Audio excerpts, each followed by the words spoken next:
The Colts just lost to the Jaguars 26-11, were officially eliminated from playoff contention after the Steelers' overtime win in Baltimore. And now, it is official that there are problems in Indianapolis. Indianapolis looked bad as a whole, but let's start off with their offense. Carson Wentz was sacked 6 times. Eric Fisher, the former number 1 overall pick tackle who signed this offseason to replace Anthony Costanzo, was exposed by Josh Allen, the defensive end, who had 2 sacks. There was nothing really Wentz could do with the time the offensive line was giving him. I mean, he was just getting pressured a lot and sacked a lot. But even with that offensive line play in the passing game, Jonathan Taylor still looked good, in the least amount of touches since week 6. JT had 18 touches for 95 yards and no score.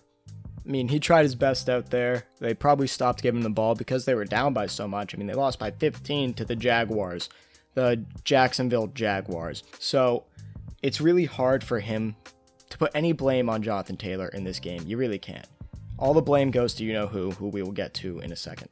Michael Pittman also tried his best. He caught 6-7 targets for 64 yards and a touchdown from the man who we could put the blame on, we will now get into. Now, as you guys may or may not know, I've been a Carson Wentz stan for years now, and I knew last year was a fluke with the Eagles when he had the 15 turnovers in 14 games or whatever it was, but although he picked it up this season, had good box score numbers, there were times where he didn't look good, but there were also times where he looked good. In this game, he didn't look good. He had 2 turnovers in the second half, interception and a fumble, only 185 yards on 6.4 yards per attempt, only completing 58.6% of his passes. Carson Wentz is a problem. I love the guy. I think he's a great human being. I think he's a talented quarterback. But something is wrong with Carson Wentz. But the question is, what is it that's wrong with Carson Wentz? Is it his confidence? Is it his actual skill? I genuinely do not think it is his actual skill. I just think something is wrong with him. Because he has all these times where he just looks bad, but then looks great. Like the Ravens game, he looked great. There were other games where he looked good. And there were also times where he had to do nothing. Like the Patriots game, he threw for like 70 yards and they won. I'm salty about that. But there's just times where you are scared of what he's going to bring you as an offense. And this is one of those times where he costs you the playoffs single-handedly. Well, not single-handedly. We're going to get to the defense in a second. But the offense as a whole was just bad, and Wentz was the main benefactor of that, or the main reason for that. The offense was 4 of 12 on third down, didn't really convert a lot of downs anyways, didn't get a lot of yards as a team, and they just couldn't do what they needed to do to make the playoffs.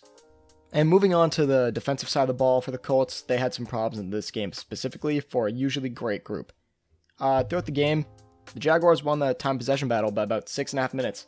You can't let that happen to a poorly coached team, a young team. You can't let them control the time possession, because it almost gives you no shot to win when they have the ball for more than you do. Another thing is, the Jaguars allowed 1 sack. The Colts defense got 1 sack throughout the game, and that's just unacceptable. The pass rush has to be better. You already have DeForest Buckner trying so hard. You need guys on the outside that can get to the quarterback. The Colts, that's their biggest weakness on defense for me. Edge rushers. They have no guy over 6 sacks besides DeForest Buckner. Now, I'm not sure about the pressure numbers. I'm kind of just doing this off the top of my head. But still, you got to get guys who can put up the numbers for you and help take down the quarterback.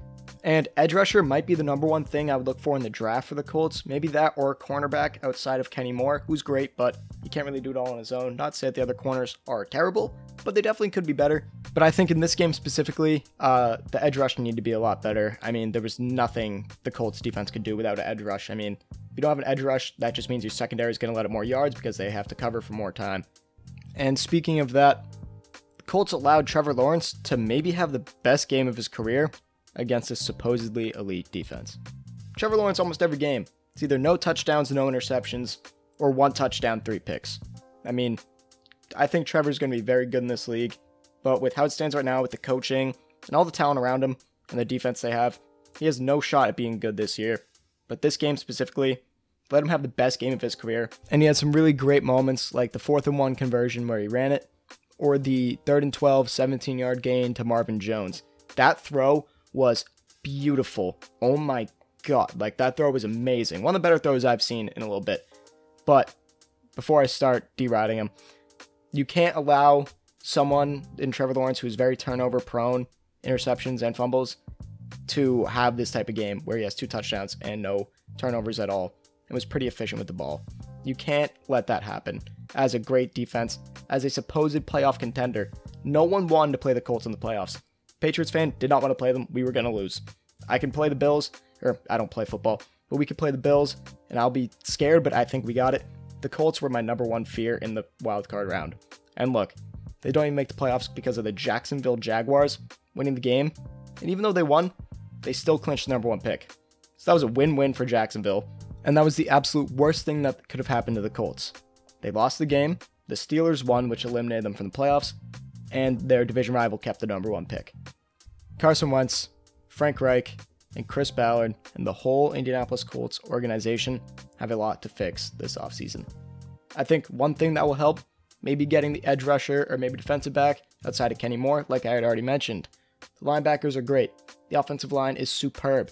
Maybe a young receiver alongside Michael Pittman would help. But the one thing that everyone is wondering, what will Chris Ballard and Frank Reich do with Carson Wentz? And with all that being said, that is it for me, guys. Thank you for tuning into Fanatic Sports. If you made it this far into the video, come on now, give it a like and subscribe to the channel. It only takes like 2 seconds to do, so help me out.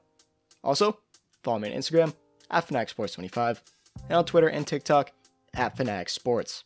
Before I go, what do you think the Colts need to do to fix their problem?